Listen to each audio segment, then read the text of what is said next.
This is just a little bit of an update on a couple of things. I had a long conversation with Bill yesterday, who owns this gearbox. Now, I haven't taken this apart anymore. I've got it all covered up here. But we were chatting about things, and he did everything by the book. But I was concerned about one thing, and that was this extension housing here. And this bearing came off with the shaft. It should be a tight fit in here. Now, not like that. Come off. It's had a new pump on it. There are all the new bits on it.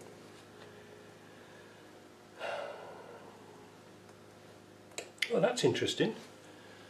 The bearing came out of the housing in here. Not like that. Could that be the cause of the noise? I don't know, maybe. I took the oil pump out, and I'm going to go and see our old friend JP down at the machine shop to see if we can put a sleeve in this. Now, this is an interesting bit, so stick around. If you've looked on Ashcroft's website, they replace this bearing with a bigger one, and also the bearing in here with a bigger one. So I contacted Dave Ashcroft and I says, can I buy the bearings please? He says, no. Well, no, because he said we need to machine out the housing. And I says, well, I've sort of got a reasonably good machinist, that's not a big problem. And then he said, oh, you have to machine the oil pump as well. Odd. So I said, well, if you don't supply the bearings, could I just get a housing with the bearings in? He said, we haven't got enough housings. So obviously I know they're trying to protect which bearing it is, because I searched high and low for these. Now if you do know which ones they are, let me know, but they're not very common. I really don't know, I'm clutching at straws. So I'm going to go down to JP's today, take this down and see if you can put a sleeve in it. So that's just a little piece about that. Let's take the camera off, go down the bottom end, and I'll show you some other updates which I should tell you about that's been going on yesterday. What a manic day it was yesterday. So yesterday I took delivery of yet another LT230 transfer case. This is a 1.6 ratio, and the chap wants an ATB fitting and 1.4 gears. Now just a little thing, because this is how it turned up, all dirty. Now, here you can see my balancing machine's all in, well, not my balancing machine, my test bench is in bits. And the reason why it's in bits is because I found my old balancing man, it doesn't mean he just stands on one leg all the day like a stork, but he's still in business. I thought he'd retired. So I went down to see him, and we did a quick head banging session, status quo. And then we decided to cut the solid steel tube out and make a round tube connecting the two yokes together, which will be a lot lighter. The actual original idea was a front prop shaft off a Disco 1, which was worked well, but there was some resonance in it and it was out of balance. So he's going to chop it down, weld the tube in and balance it.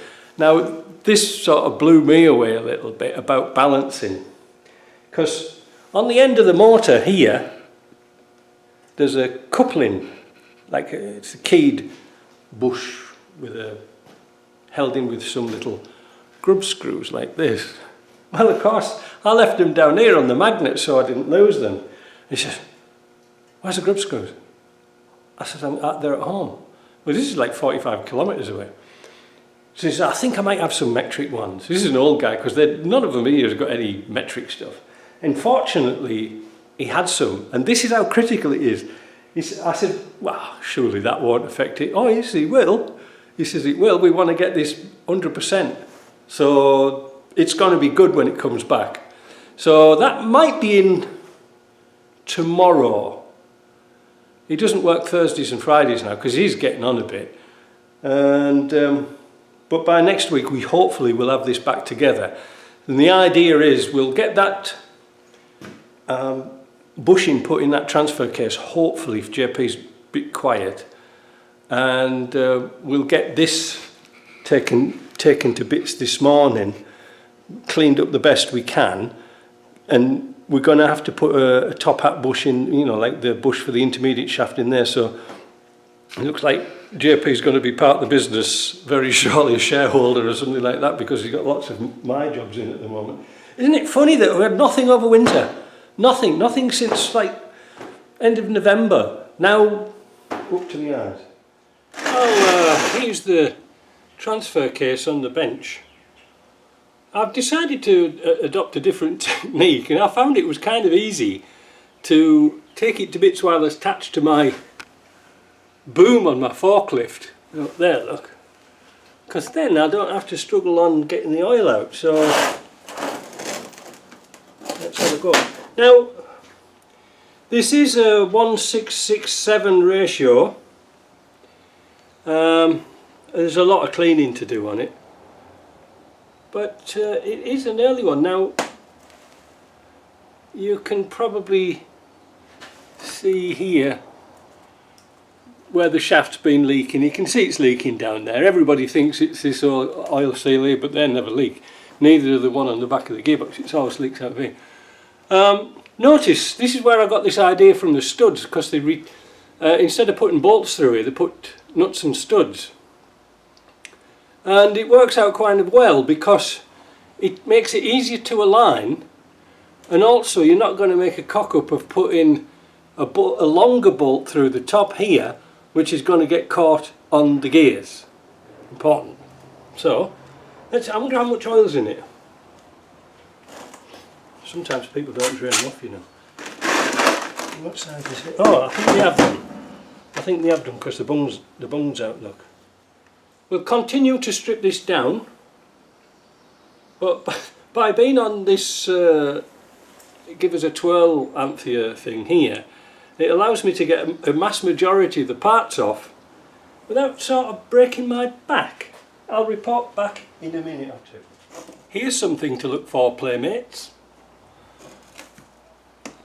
I've taken the rear cover off. This is a very early one, because it's just a tin cover at the back, not an aluminium casting.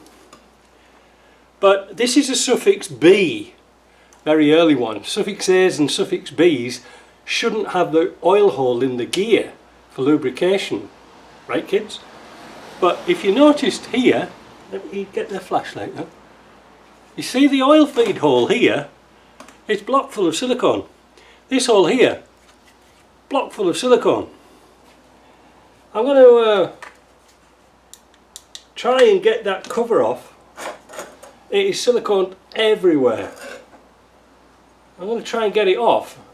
Now, I always thought there was some little set screws in there, but little screws, but it appears not. Anyway, let's.